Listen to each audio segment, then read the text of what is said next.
Saya ingat berkali-kali misalnya di ILC saya sudah bicara soal bahayanya kutukan periode kedua kan. Dari petua Profesor Said Tapi, turunkan pemimpinnya, negeri ini pasti selamat. Yang harus kita bicarakan sekarang itu adalah bagaimana memberikan dukungan dan sokongan kepada pemerintah dengan Kabinet Indonesia Maju. Supaya apa? Dampaknya itu sampai kepada masyarakat Indonesia. Jokowi itu sebenarnya gini, pokoknya yang rusak-rusak gitu ya. Saya malah ketawa gitu ya. Bapak itu orang yang pendengar, apalagi kalau dengan masyarakat. Bapak kalau dengan masyarakat itu benar-benar dengarkan kata per kata, kira-kira butuh apa masyarakat tersebut. Apakah pemerintah serius, Pak Jokowi? Saya termasuk bahagian dari pemerintahan yang lalu dengan Pak Jokowi. Saya tidak pernah melihat presiden yang seserius itu untuk melihat rakyatnya. The Curse of Second Term. Kalau kita baca misalnya The Curse of Second Term di pemerintahan Amerika, hampir semua presiden di second period itu mengalami kegagalan. Tidak ada yang tidak. Ia mempelajari bahwa untuk memperbaiki negeri yang sudah terlanjur buruk, maka pemimpinnya perlu diturunkan agar negeri bisa selamat. Pasti kerja keras. Yang pastinya sebagai Presiden Republik Indonesia, memimpin 260 juta penduduk gak gampang. Jokowi kelihatannya terlambat menyadari, ya. Kelihatan terlambat menyadari ketika second period ini dia sudah masuk pada ruang, saya ingin mengatakan perangkap periode kedua, dan kutukan periode kedua itu kemudian sudah mulai terkena. Orang-orang ributin soal Jokowi, aku browsing siapa sih dia gitu. Saya mengagumi Jokowi ya, saya pelajari sifat-sifat yang positif, karakter yang positif dari seorang Jokowi. Dan makin aku tahu sosok Jokowi, makin kagum. Wah, dia nggak mau terima gajinya, kemudian di beberapa cerita dia diundang di nonton wayang, disediakan tempat di depan, dia nggak mau duduk di depan, dia mau dari belakang loncat pagar bersama rakyat. Anda membawa-bawa presiden ketujuh yang sangat rendah hati, santun, tegas, jujur. Sebuah kenyataan bahwa ketika media sosial begitu marak di tengah-tengah masyarakat, maka tanggung jawab kita juga harus mengajarkan bahwa semua informasi itu kan harus bisa dipertanggungjawabkan. Betul. Luar biasa ya. Jika ada ikan busuk, apa yang harus dilakukan? Kita harus berani amputasi kepalanya agar hilang baunya.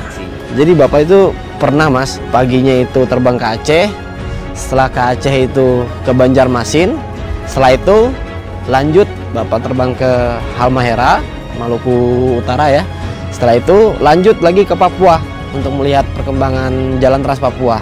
Jadi selama 5 hari, 1 hari 1 provinsi. Tiap hari ini di sini, tadi ada di Balikpapan, besok dia akan ke Sumatera. Jadi kalau artian bagaimana menyapa rakyat secara langsung, yang paling serius ini beliau. Nggak mau menonjolkan diri, tetapi terus menonjolkan kinerjanya. Menurut aku itu sosok yang... Itu yang membuat Anda jatuh cinta waktu itu? Betul. Nah, apa problem di second period? Saya sudah sampaikan sekian lama itu, biasanya ada kejadian khusus, ya, dan itu akhirnya dianggap sebagai, itu yang disebut curse-nya terhadap second period.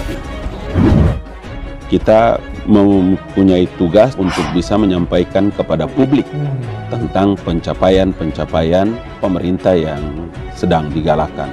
Kalau kita memang mau memperbaiki negeri, bangsa, ya tidak cara lain. Kalau kita sakit gigi, ditambal, kalau bisa ditambal, kalau enggak ya cabut gigi. Itu caranya. Erick Thohir, Menteri Badan Usaha Milik Negara atau BUMN, diketahui mencopot Refli Harun dari jabatannya sebagai Komisaris Utama PT Pelabuhan Indonesia. Contohnya Refli Harun, ya, orang pintar. Refli Harun udah 2 kali Komisaris Utama bos di BUMN. Tahunya karena nggak punya prestasi dihentikan jadi barisan sakit hati, gabung dengan para barisan sakit hati lainnya. Orang pinter banyak banget. Indonesia ini kelebihan orang pinter, cuma kurang orang yang punya integrity, orang yang punya moral. Pertama tiba di kota tujuan, ya macam-macam. Bisa dimulai dari pembagian kartu Indonesia Pintar, sertifikat tanah, atau peresmian atau peninjauan. Nanti breaknya saat makan siang. Kemudian biasanya kalau makan siang setelah sholat zuhur, Bapak akan sholat zuhurnya mampir dulu ke masjid terdekat dari pagi sampai malam. Kemudian kelar acara bisa jam 9, jam setengah 10. Pasti saat tiba di hotel itu Bapak tidak serta-merta istirahat, pasti justru itu Bapak memikirkan yang lain. bukan hanya memikirkan kunker, pikirkan ada kegiatan apa di nasional, kemudian mungkin di internasional ada apa, kemudian ada Bapak telepon sini, telepon menteri ini, telepon pejabat ini. Ini sama seperti nasihat Giring Ganesa agar negara ini jangan dipimpin oleh pembohong. Karena kalau negeri ini dipimpin oleh pembohong, ya bisa rusak. Dengan itu, staf khusus Menteri BUMN Arya Sinulinga mengatakan bahwa pergantian tersebut dilakukan dengan tujuan adanya refreshing di sana. Belajarlah menunjuk hidung sendiri sebelum menunjuk hidung orang lain. Jadi Sobat Era sekalian, itu adalah sebuah nasihat yang berlaku sampai kapanpun, ya. Pintar sekali ngomong. Makin penting. Luar biasa dengan tingkat kesibukannya dari satu tempat ke tempat yang lain, meresmikan proyek yang satu ke proyek yang lain, tapi publikasinya kan rendah dan masyarakat tidak tahu itu. Kalaupun tahu hanya berapa persen. Jadi apabila kita katakan serius, akhirnya katakan tidak banyak presiden yang seserius itu untuk melihat rakyat. Saya tadi ketemu di Papan, besok dia berangkat ke Sumatera lagi. Kalau diukur dari segi situ, melihat rapat saya kira terus menerus kalau zaman dulu itu. Tidak ada alasan dengan teman-teman yang ada di sekitar beliau di situ untuk harus menyampaikan kepada publik tentang sejumlah nilai-nilai positif dan nilai-nilai kebenaran yang selama ini dialamatkan dengan fitnah, dengan adu domba, dengan penuh kebohongan. Banyak kegiatan yang tak terduga ya, baru turun dari pesawat yang seharusnya tadi istirahat karena tadi melewati mall, tiba-tiba saya pengen ke situ. Bapak nyampaikan seperti itu, sampai di hotel situ. Seperti dikatakan Rocky Gerung dalam berbagai kesempatan misalnya, kita tidak mungkin mendorong mobil yang mogok, ya terpaksa kita ganti mobilnya.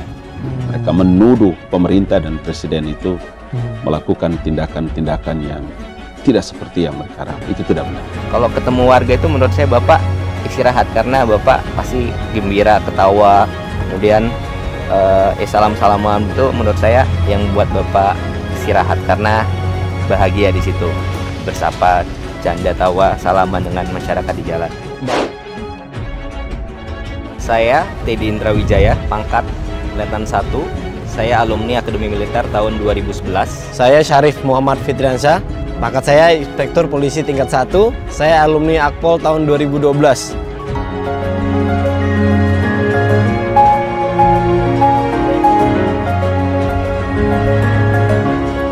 Kami diseleksi dari masing-masing angkatan, darat, laut, udara, polisi. Kemudian saya terpilih mewakili TNI, kemudian Syarif yang dari kepolisian.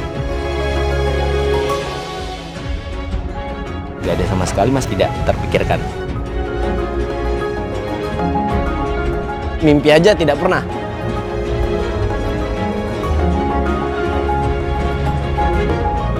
Kalau pas Pampres, pengamanan, kalau kita kegiatan Bapak sehari-hari sehingga Bapak bekerja lancar dan nyaman.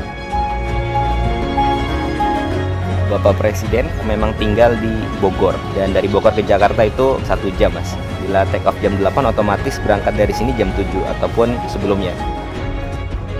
Jadi kalau kunker Bapak tidak hanya di satu kota, satu provinsi. Bagi rakyat kecil, rakyat yang sudah jauh datang mungkin 3 kilo, 5 kilo, mereka minta foto dengan presiden, kita fotokan, lalu nanti Bapak ngecek, fotonya jelek, fotonya ngeblur, balikin lagi HP-nya ke saya fotoin lagi, sampai fotonya bagus. Lalu Bapak ucapkan, nih, terima nih fotonya, bagus, kata Bapak. Itu rakyat dah, senangnya dah luar biasa. Menurut saya itu hal yang kecil, tapi luar biasa. Kalau lagi sendiri ataupun udah selesai kegiatan, nonton YouTube, baca berita, ataupun menggunakan sosmed Bapak, bacain pesan-pesan direct message yang dikirim masyarakat, itu Bapak baca loh Mas. Jadi kadang-kadang, oh ini apa nih? Coba dicek, bener nggak keluhannya? Ya itu yang kirim tadi itu. Kalau saya dipanggil nama, pangkat belum tinggi juga, tapi sudah dipanggil nama oleh presiden, itu merupakan hal yang luar biasa bagi saya. Saya diucapin terima kasih Mas, yakin, makasih ya, terima kasih ya. Bagi saya itu senang banget gitu Mas.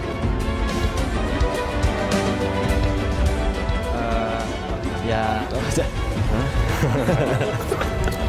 Rahasia mas. Ini namanya curhat masa saya kasih tahu.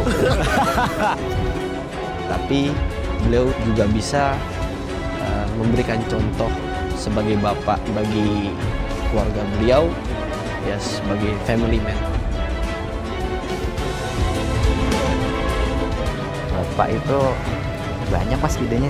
Iya, unpredictable.